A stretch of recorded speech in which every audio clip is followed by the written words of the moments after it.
Cloudcast Media.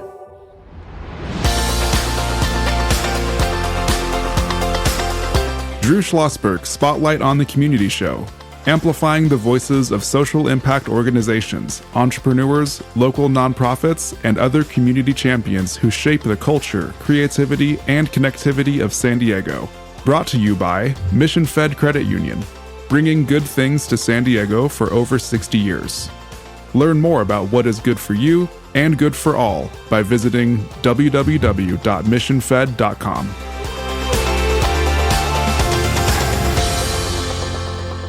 I'm Drew Schlosberg of Cloudcast Media, and we are pleased to have in the studio with us today our friends from Alzheimer's San Diego. Eugenia Welch is the president and CEO, joined by her colleague, Nellie Hernandez, Bilingual Dementia Educator. How you doing, Eugenia and Nellie?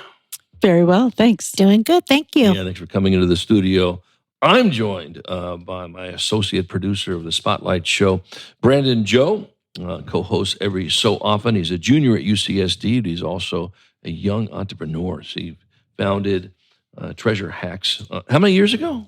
3 years ago, back in high school. Back in high school, right there. So he's a prodigy, and now he has been doing a lot of podcasting with us, and he's done a great job on this. I'll start with you, Eugenia. What is the mission of Alzheimer's San Diego? Alzheimer's San Diego is really here to provide support and a sense of community and dignity to people living with dementia and their care partners. Right. So I asked this question of everybody who deals in the Alzheimer's space. Is Alzheimer's the overarching thing and then it's dementia, or is it dementia and then Alzheimer's? The second one. Okay. So dementia is the umbrella term. Right. And then there's all different kinds of dementia under that. There's Alzheimer's, frontal temporal, Lewy body, all kinds of different dementia. But the behaviors and a lot of ways they manifest are the same. Yeah, Brandon? Curious, what's the difference? The difference is just the diagnosis, the way they come about. There's, like stroke-related dementia. So the dementia brought on because of a stroke. There's Wernicke-Korsakoff's, which is alcohol-related dementia. So it's just Kind of like where it's sourced from. Exactly. Interesting. Yeah. Yeah. And the interesting part about that is we don't really know where Alzheimer's comes from, but it is a separate designation. That's one of there are a lot of different ideas, but we haven't been able to really nail it down to one thing. You know, I think when we talk about the folks that are in this space quite a bit, is that as we're living longer, okay, more of us are getting Alzheimer's, correct? Mm-hmm. And it's a nature of living longer. Pretty simple, isn't that? Correct? Or not that simple? Well, the number one risk factor for Alzheimer's and dementia is age. Right. So the more people that are living longer, the more we're going to see it. Right, exactly. Nellie, how long have you been involved with the organization? It's actually been over 3 years now. So it's been a great ride. And I'm just feel like it's a privilege to be able to go out into the community and work on breaking the stigma. And like Brandon was asking, to really answer the question that everybody's typically asking is like, where is this coming from? Why is there so many dementias? And yes, Alzheimer's is actually the most common. So it's the one that you hear about the most. Right, exactly. And certainly, when it comes to that, and we always bring this up at every conversation we have, whether it's, Alzheimer's or Parkinson's or whatever the case may be, it is a caregiver issue. It's a massive caregiver issue. When I worked for the Union Tribune, we were very honored to do this. I thought it was smart on the decision of some of the folks in the newsroom. They created a website for caregivers. And if I'm not mistaken, and maybe you can correct me on this, Eugenia, there's like 600,000 caregivers in San Diego County, and 1/2 of them look like us, that we're not trained to be a caregiver. All of a sudden, we're a caregiver. Talk about that. Yeah, exactly. We know the most recent numbers, which are a couple of years old now, say there are about 100,000 people in San Diego County diagnosed with some form of dementia. Right. And we know that number is really low. That's right. But for every one of those people diagnosed, there's about 2.5 unpaid caregivers. That's right. So when you do the math, there you are. Right. Exactly. And, the family members, they have other jobs, they have other responsibilities. They may be raising their own family, and now they're doing it. So it's a real serious, issue. do you folks, before we get into some of the questions you have in the questionnaire, do you work very closely with people to show them how to become a caregiver? We do try to give them some of those practical tools on how to be a caregiver, but mostly what we do is have people come to us, take in their situation, and then try to help them adapt the situation they're already dealing with to make it the best, safest situation for them and for the person they're caring for. Right, exactly. Nellie, talk about your outreach into Latino families. Well, this is something that we primarily have been focusing on lately. The reason why is because we know that a lot of the cultural factors come into play when we're talking about Latino families.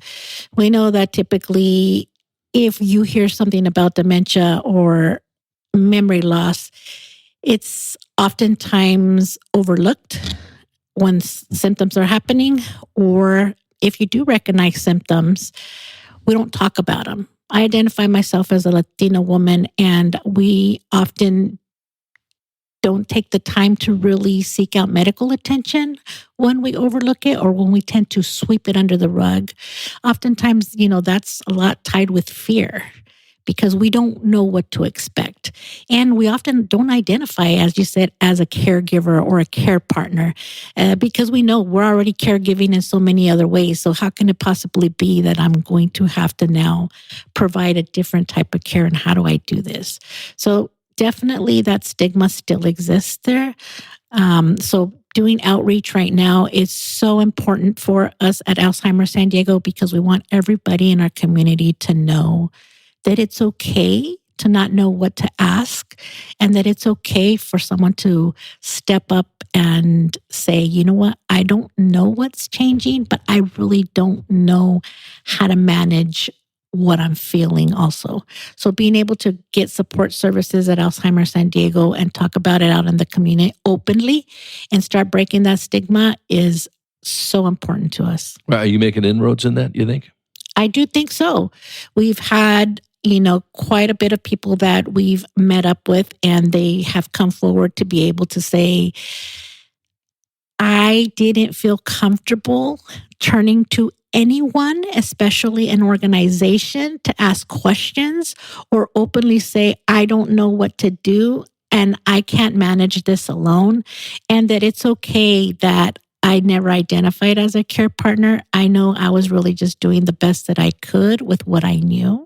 Right. And it's just nice to hear how accepting the community has been, but we still have a long road to go. Yeah, no, I could see that. We're chatting with Nellie Hernandez. She's bilingual dementia educator for the Alzheimer San Diego, joined by her colleague, Eugenia Welch, president and CEO of the organization. I'm Drew Schlosberg. You're listening to another edition of Drew Schlosberg Spotlight on the Community Show, the nation's longest running community podcast. We're now in our 18th year, brought to you by Mission Fed Credit Union. For 6 decades, Mission Fed has been doing great things for people living in San Diego County, joined by my co-host, Brandon Joe. He's an associate producer of the Spotlight Show. He's also the founder and CEO of Treasure Hacks. Brandon?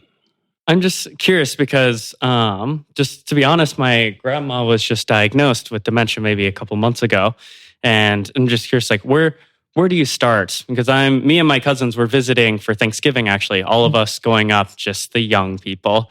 And we're going to, make her a nice Thanksgiving meal. We're going to just spend time with her and, bring some happiness into our life, do what we can. Is that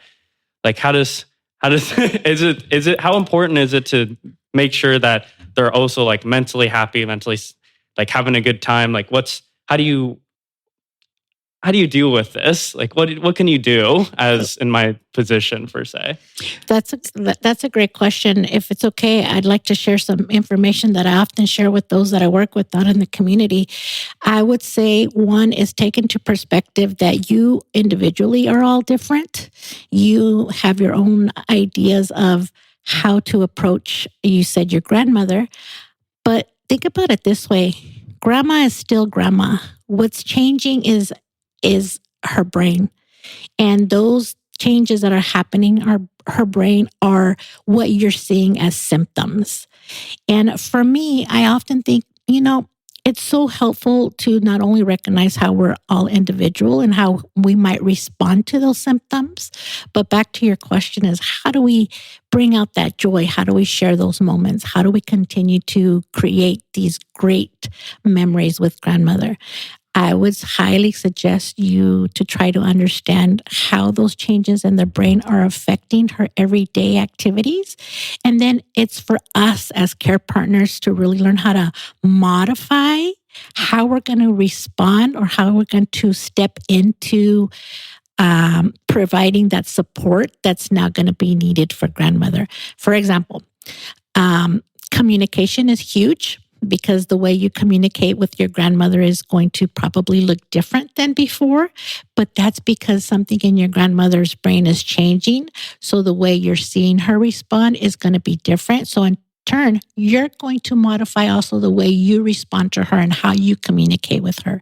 Always keeping in mind all the senses, because all our senses is a great way to keep someone engaged according to their abilities and how their capacity of doing things is changing. So we're always, as care partners, modifying how we're going to respond, how we're going to provide that support according to those symptoms.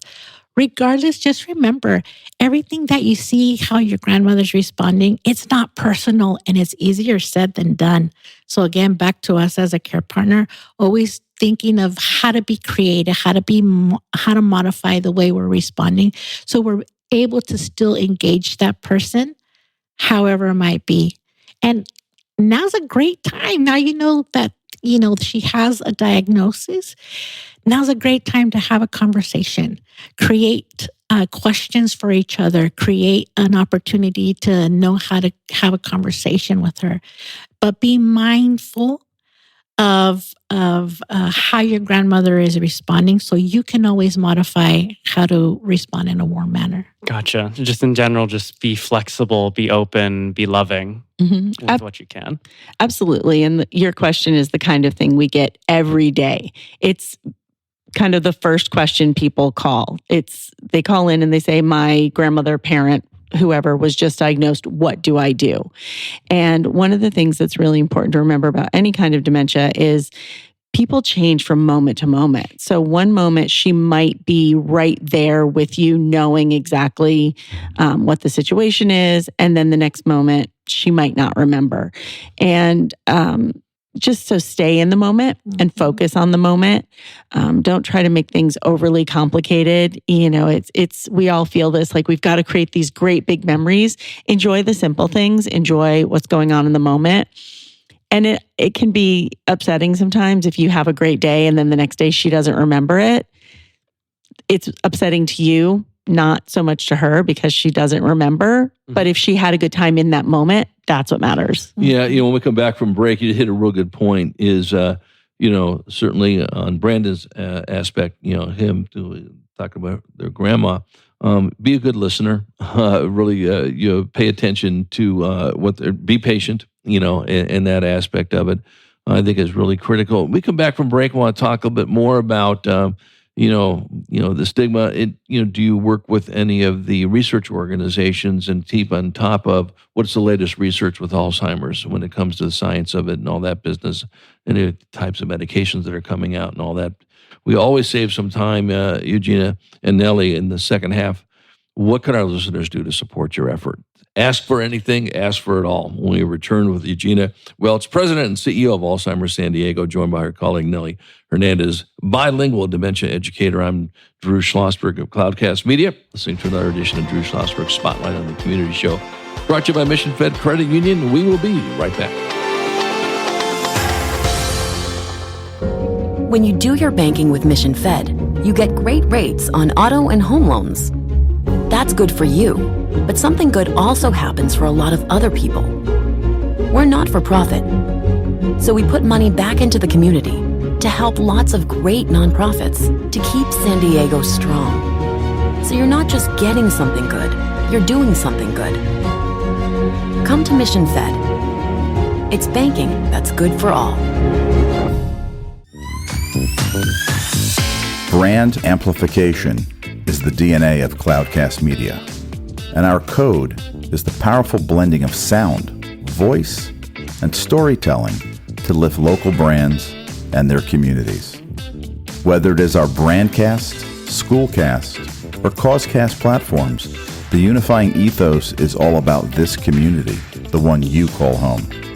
If you dare to dream and want to explore the brand amplification of Cloudcast, a national leader in local podcasting and other Winfluence strategies, please visit us at cloudcast.us.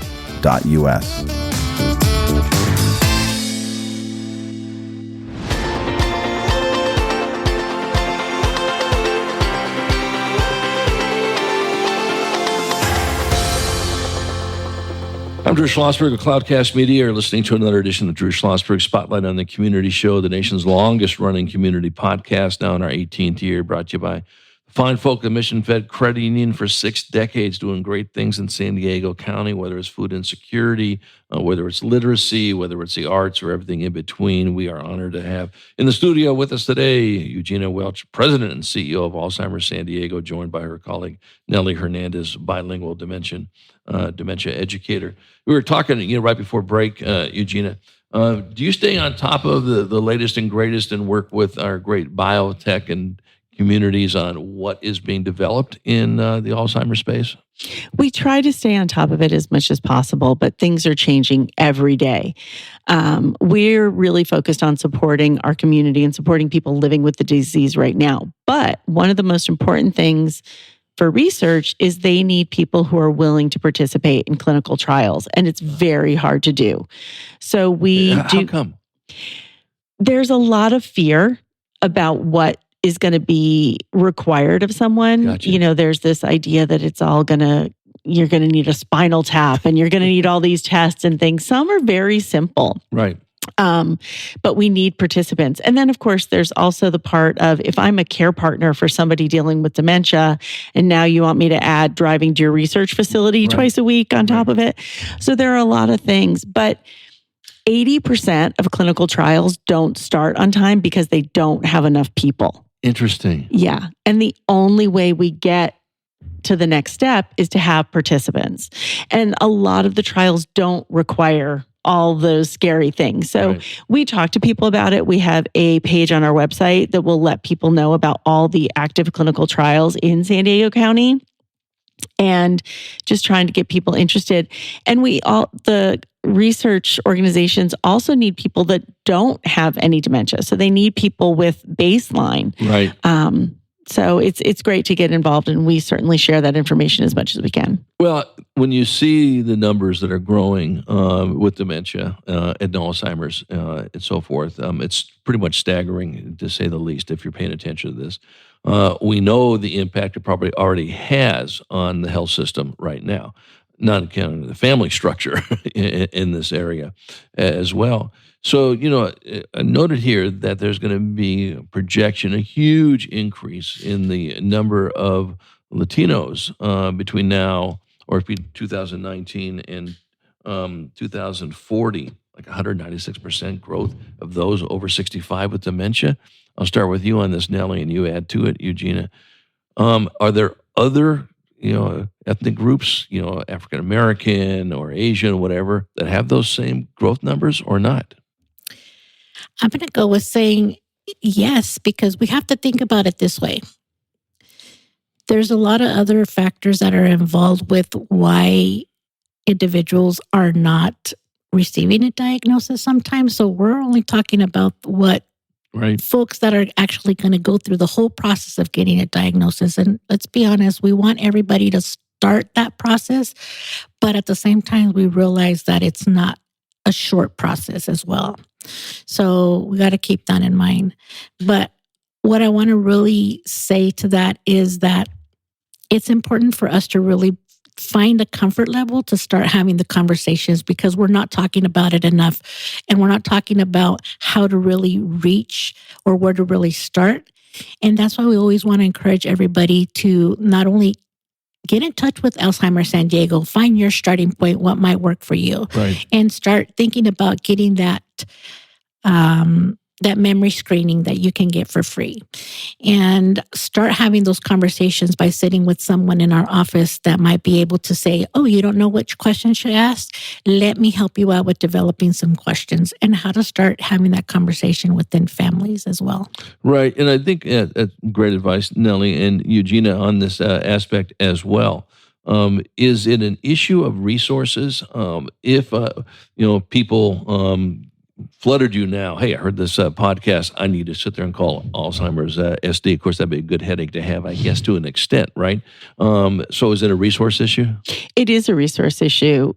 Getting a definitive diagnosis is not easy. Right. And I would say, I don't know the percentage, but a large number of the people that we work with don't have an official diagnosis, and it's not required for us. Right. We do know in San Diego County, there's about a 3 to 6 month wait to get to a neurologist, which is the definitive diagnosis where you're going to get that.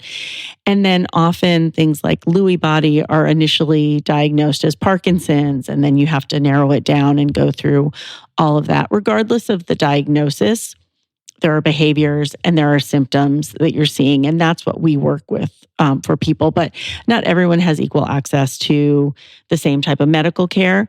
And I saw a stat recently from, I believe it was the UCSD conference, that only 15% of older adults said if they had an issue with their memory, they would even bring it up with their general practitioner. So there's still that stigma and fear of people not wanting to bring it up. And going back to what I had mentioned earlier to Brandon, every day is different. So people have a couple bad days, but then they get to the doctor and, well, this last week's been fine, so maybe it's not an issue. And then they sweep it under the rug. Right. Anyhow. Well, the impact it has, from an economic standpoint, not only with the family itself, but, in the care and so forth is massive, as we all know this. Are there any spots of the country that it's more than just, old age, that, hey, it might be environmental, it might be genetic, that is causing a certain area of the country to have higher rates of Alzheimer's, or not really? Not really. Yeah. It's mostly age. When you see an older population, you're going to see a higher predominance. Right. San Diego, we have a lot of retirees, so we see that here. Yeah. Right. Are we seeing the same types of, growth in dementia and Alzheimer's in other countries as well, like in Europe, European countries? It's worldwide. It's not just the United States. I imagine it's got to be no delineation.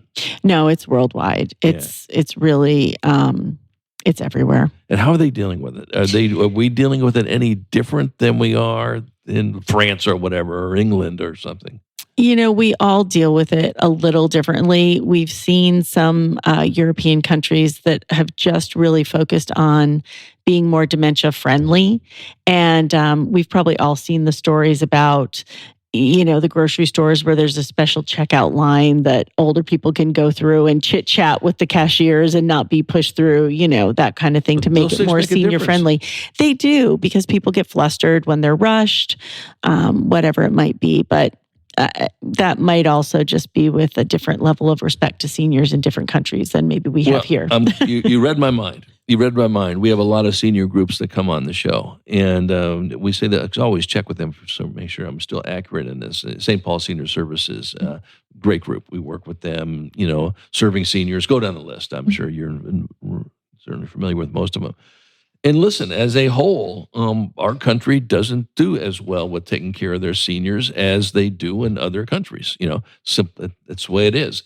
I love the Native American country populace loves their seniors, right? We know that. They're a poster child for taking care of the elders, correct? Yeah. Do you think that's as much as we need to do a better job ourselves in doing that?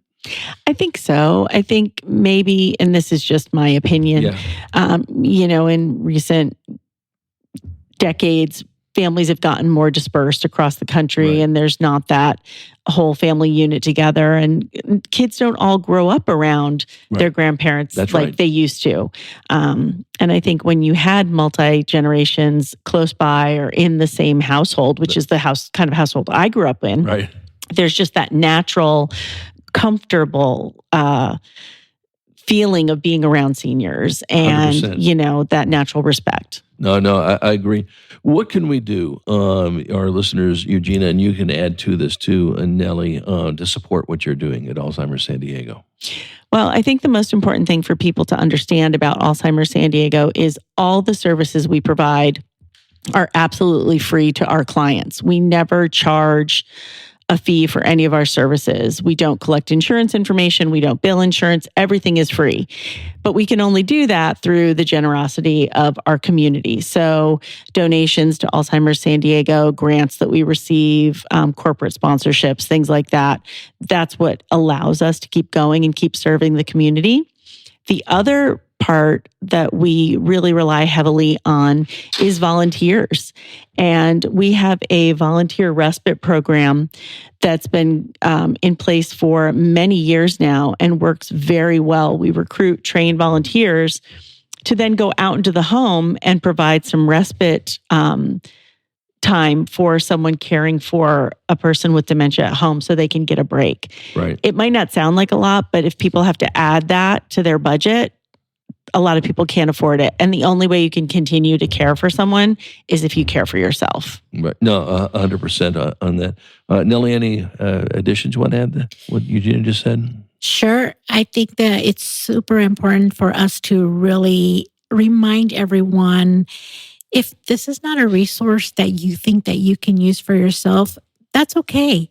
But how much we would appreciate for you to be able to talk to someone else about this resource and really keep these conversations going and work toward continuing to break the stigma and just reminding everybody that, as we were talking about, here shortly, that it's really a community effort for us to really change the way we have these conversations, change the way we actually approach these symptoms that we're seeing with somebody living with dementia, and continue to move forward as a community to make it really a lot more friendlier for someone that's living with dementia. No, I think that's great. How did they get a hold of you, Gina? What's the website? alzsd.org. Yeah. And we just welcome people to go on the website. You can fill out a info email, or you'll find our phone number and give us a call. And the number one thing we hear is that people wish they'd called us sooner. And the other thing we hear is that, well, I don't know what question to ask. You don't have to know. Just call and tell us your story, and we'll help get you on a path to something that's going to work for you and your family. Yeah. And, as the numbers grow, and they know it grow because we're all getting older, it becomes even more important. And I think you said this too, Nellie, that when people know there's someone that has their back, so to speak, and is there shoulder to shoulder with them, they're not alone. We've done this before, is real critical. Well, Eugenia Welch and Nellie Hernandez of Alzheimer's San Diego, thanks so much for coming in, sharing that great information. What you're doing is phenomenal. You know that. You see the results from the families that you work with, and wishing you nothing but good success moving forward. Thank you so much. Thank you so much. You bet. I'm Drew Schlosberg, and you've been listening to another edition of Drew Schlosberg Spotlight on the Community Show, the nation's longest-running community podcast. Now in our 18th year, brought to you by Mission Fed Credit Union for 60 years, just doing great things in many different ways for people living in San Diego County. We hope you enjoyed the interview. You've been listening to an episode of Drew Schlosberg's Spotlight on the Community Show, amplifying the voices of social impact organizations, entrepreneurs, local nonprofits, and other community champions who shape the culture, creativity, and connectivity of San Diego community.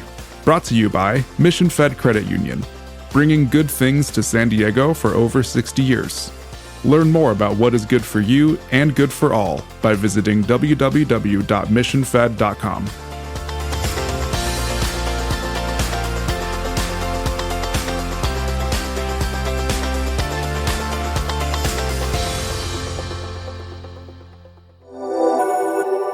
Cloudcast Media.